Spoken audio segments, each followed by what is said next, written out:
Hello, knowledge seekers. In this episode of 20-Minute Books, we're diving into the incredible guide, Will It Fly, written by the accomplished entrepreneur and business advisor, Pat Flynn.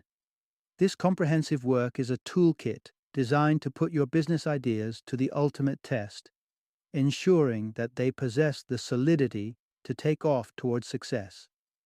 Flynn, who transitioned from a traditional 9-to-5 job to an accomplished and ethical online business maven, brings his personal experiences and astute insights into this must-read book. His approach offers a thorough critique on the validity of your prospective business ideas and guides you on market research while acquainting you with your future customers. Will It Fly is an excellent read for entrepreneurs who are doubting their business propositions, as well as for existing business owners looking to widen their horizons, captivate new customers, and propel their companies towards new heights.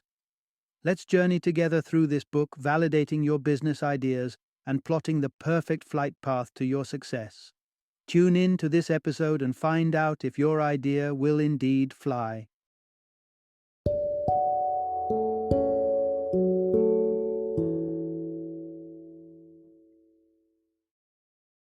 Will It Fly?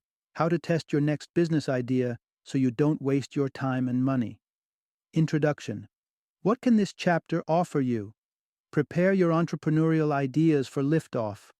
Imagine this. You're on the verge of launching your own business.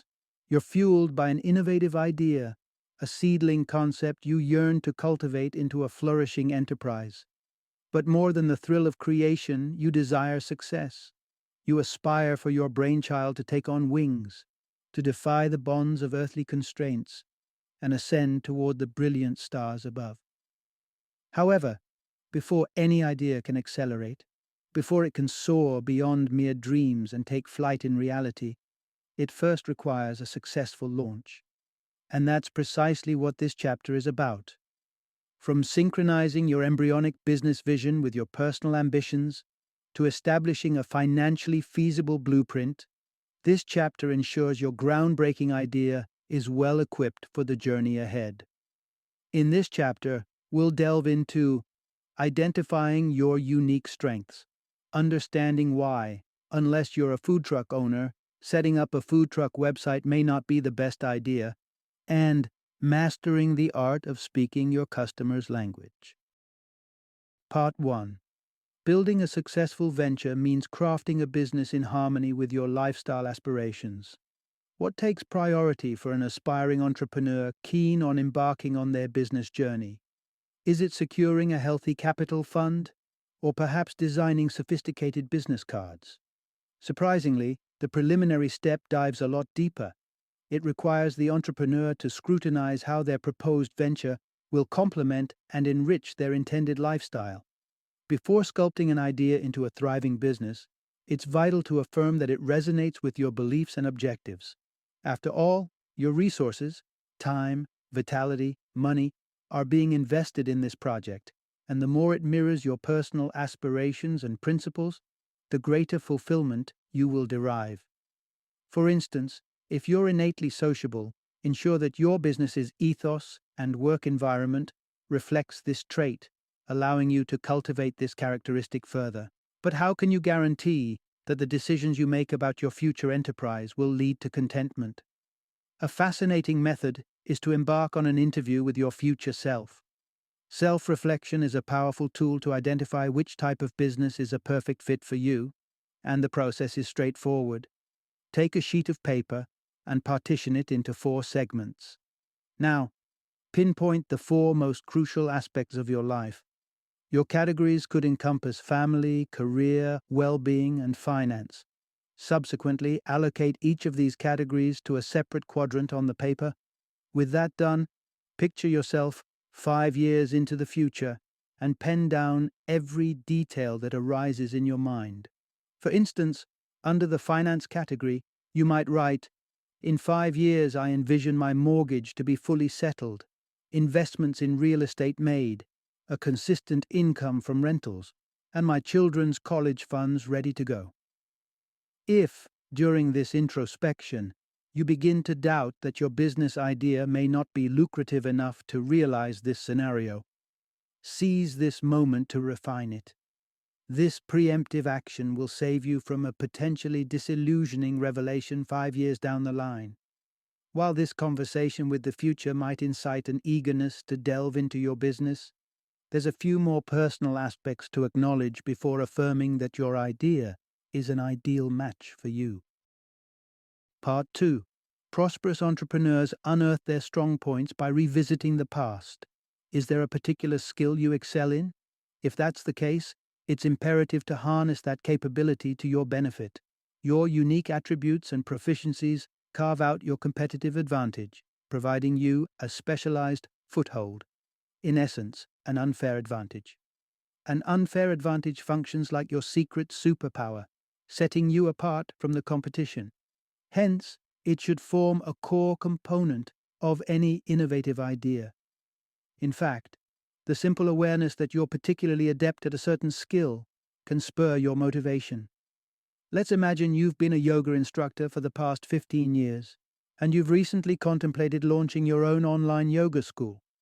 Over these years, you've accumulated extensive hands-on knowledge about diverse yoga forms and techniques. Naturally, you'd want this exclusive wisdom to be the cornerstone of your online establishment. However, if your strengths aren't evidently conspicuous, you'll need to pinpoint them. A remarkable way to do this is by taking a trip down memory lane, examining your previous employment experiences and voluntary involvements, and reflecting on what appealed or displeased you about them can reveal telling patterns about your character. The author, for instance, previously worked in an architectural firm. He enjoyed his work as it was an everyday learning experience and involved tangible outputs. After completing a project, he could physically explore it. Yet, he felt his monetary compensation didn't match his laborious efforts, and his creative suggestions often went unnoticed. Reflecting upon these experiences, it was evident that having the ability to influence outcomes was significantly important to him. Thus, stepping into the entrepreneurial world was a natural progression for him, as it allowed him to take full control, thereby leveraging his innate strengths. Part 3. Sketch out your concept and condense it to its fundamental core. So far, you've embarked on a journey to the future, traveled back in time, and gained clarity on your life aspirations, along with some potential business ideas.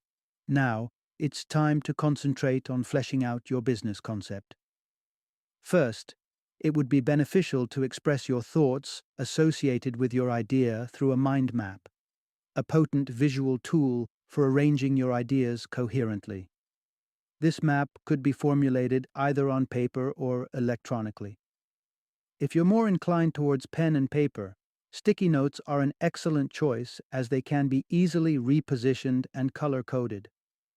Alternatively, if you're comfortable with digital methods, consider using an online mapping tool such as MindMeister, which offers ease of relocating items. And most importantly, don't overcomplicate things. The key is to ensure all your thoughts and ideas are captured. After all, creative thinking and editing are not simultaneous processes for our brains. Concentrate on letting your ideas flow freely for now. The next step is to encapsulate your concept into a concise and coherent sentence that crystallizes its essence. While you've kept your analytical mind in standby mode during the ideation phase, it's now time to activate it. Begin editing by categorizing your mind map into various segments.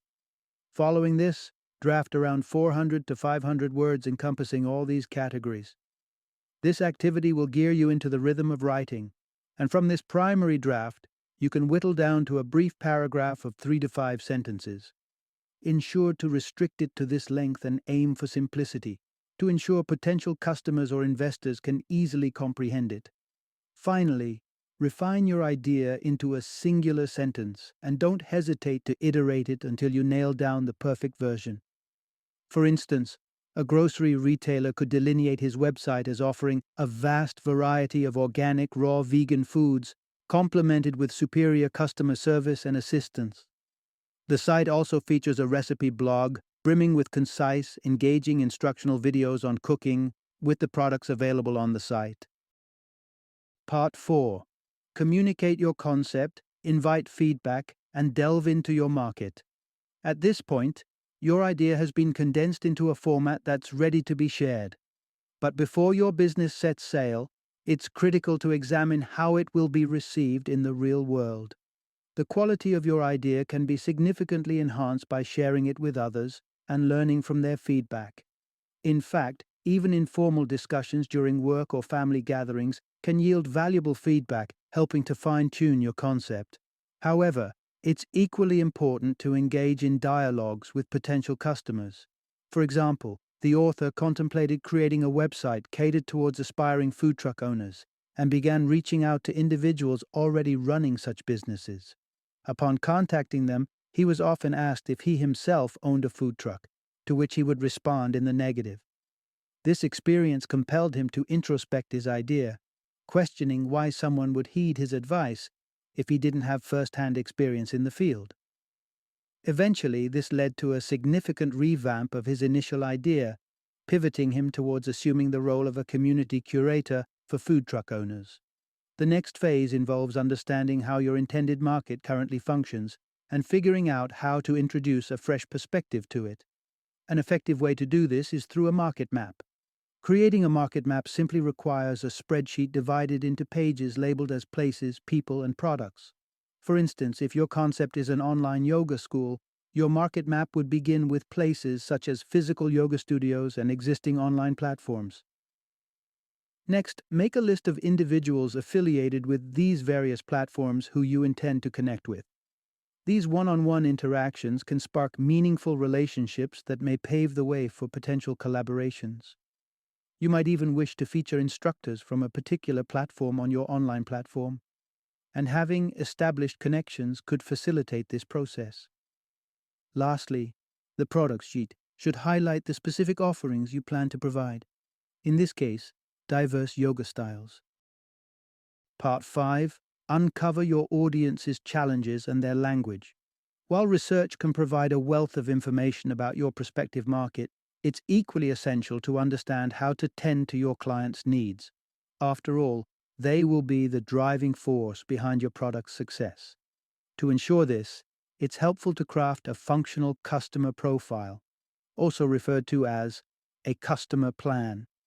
This tool is designed to help you correlate your business idea with your target audience's needs. The better you comprehend your customers in all their complexity, the more successful your business is likely to be. Here's how you can create one. The acronym PLAN stands for your customer's problems, language, anecdotes, and needs. To develop your plan, add a new page to your spreadsheet, label it as Plan, and divide it into 4 columns, each corresponding to the categories mentioned above. Firstly, focus on the P in your plan, signifying your customer's problems. Remember, if your product can solve a problem, people are likely to purchase it. Fortuitously, understanding your customer's issues isn't a tough task. All you need to do is initiate a conversation with them. Start off by reaching out to the individuals listed in the People section of your spreadsheet. Pose open-ended questions that can reveal potential problems. Questions like, what's the most challenging aspect of, or which component of that task consumes the most time, could prove to be insightful. If personal interactions prove challenging and your efforts don't yield results, consider conducting an online survey. A pertinent question to include in the survey would be, what do you find most difficult about?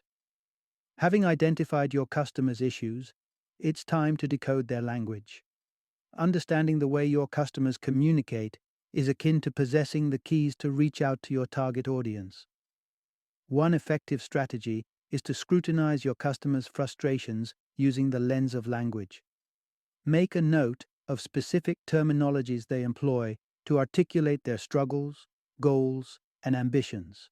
Remember, mirroring your customers' language will foster trust quickly and make them more receptive to your future promotional endeavors.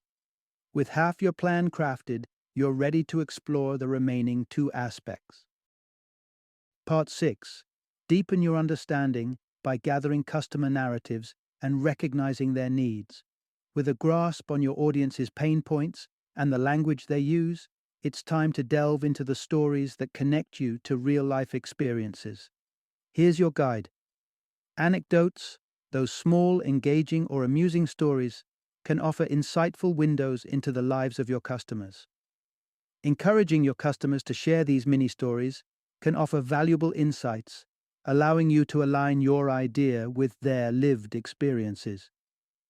Consider this tale. Nick, an amateur angler, ventured out to try fly fishing for the first time and chronicled his exciting escapade online. After a couple of hours of traveling, he reached the designated fishing area. Before heading to the water, he stopped by the bait shop to seek recommendations for the best fishing spots. An individual from the shop volunteered to guide him to a promising location. Once they started fishing, Nick was enthralled by the beautiful surroundings, but was struggling with his casting technique.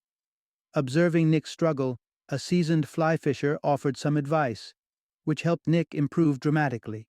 If your product is tailored for novice fishermen, paying attention to such narratives can help you empathize with potential customers. These stories can make you cognizant of their difficulties, enabling you to create a product that caters to these challenges. Finally, identifying your customers' needs will allow you to craft a product that perfectly fulfills them. But how can one define a need? In a nutshell, a need is an area in a customer's life that isn't functioning as smoothly as they'd want, and your responsibility is to propose a solution. For instance, during his research into fly fishing, the author noticed that anglers often lamented their inability to tie flies speedily. Conversations with customers revealed their intense frustration at missing out on catching other fish because of this. Through this, he was able to discern two needs: enhancing fly tying techniques and facilitating easy access to flies. Once these needs were identified, he was well positioned to brainstorm ideas to cater to them. Part 7. Savvy business persons test their potential customers and investors' dedication. With your market research compiled and a customer plan in place, you're on the brink of stepping ahead.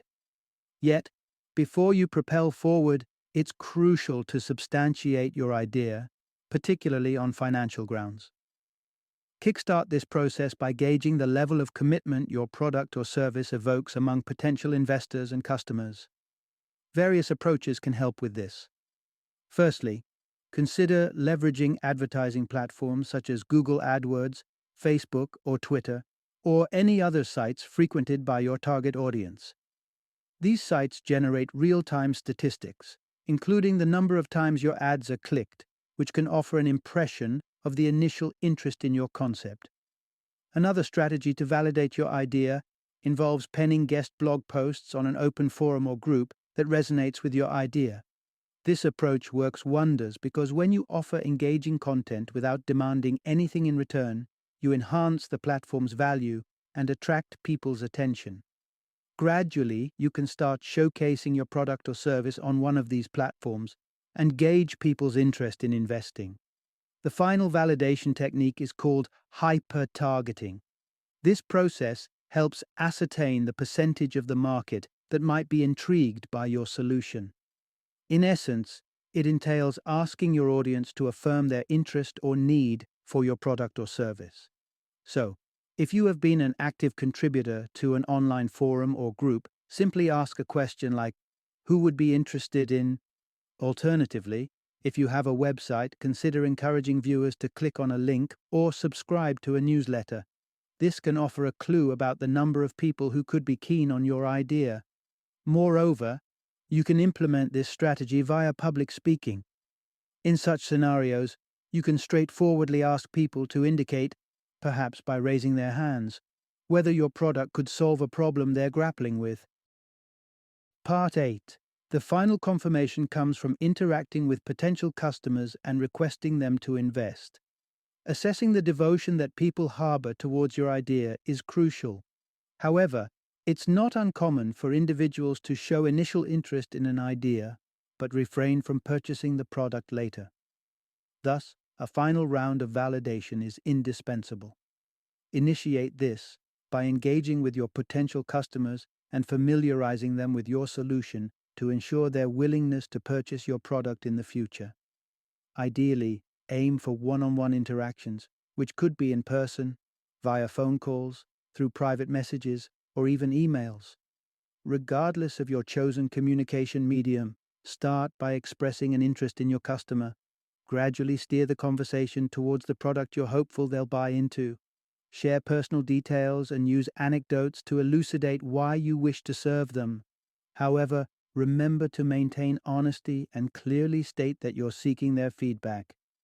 Ultimately, such feedback will reveal if a prospective customer appreciates your product and how probable they are to purchase it once it's available in the market. Your ultimate validation arrives when you request pre-order payment. This could be facilitated through a link on your website or dispatched via an email that invites customers to pre-purchase your product. If employing email for this strategy, wait for 24 hours, and if you don't hear back, send a follow-up email to verify if your message was received. But you might wonder, how many pre-orders equate to a validated idea? Everett Rogers, a renowned communications scholar, claims that just 2.5% of people would be willing to invest in a novel idea immediately. Naturally, you'd wish for the number of purchasers to increase over time as interest in your product swells. However, Rogers suggests that receiving positive responses from 10% of your contacts is a reliable sign of success. In essence, if out of 50 contacts, 5 commit financially, your idea has received validation. But if you fail to hit that 10% mark, seek more feedback and continue refining your idea. Final summary. The essential takeaway from this book. Many individuals are brimming with promising ideas, yet only a handful manage to convert them into flourishing businesses. The secrets to achieving this feat lie in robust market research, a clear comprehension of your customers' challenges, and meticulous financial validation of the final concept.